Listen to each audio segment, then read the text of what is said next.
Cyber attacks are costing the UK an estimated 14.7 billion a year. That's not just a few hacked emails, that's hospitals, councils, energy, transport, and big companies all getting hit.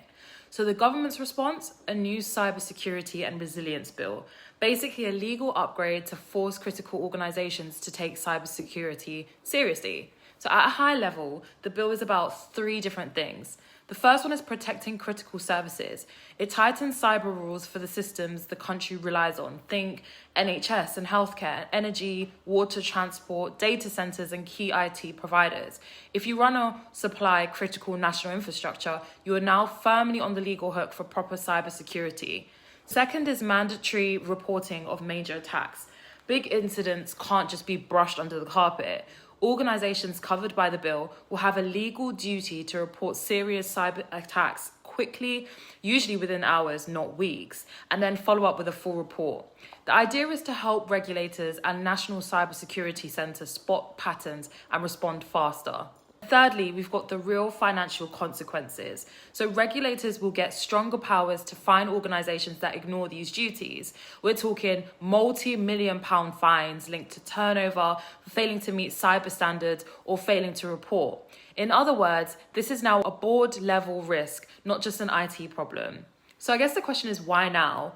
Well, we've already seen cyber attacks cancelling thousands of NHS appointments, data breaches at major companies and public bodies, official warnings that hostile states and organised crime are actively targeting UK systems. The message is the old laws haven't kept up with how sophisticated and frequent cyber attacks have become. This bill is meant to close that. So what does this actually mean for you? Well, if you work in risk compliance or as a supplier, you'll need to tighten governance. That means proper risk assessments, clear incident response plans, better staff training, and clear internal reporting routes. We didn't know will no longer cut it.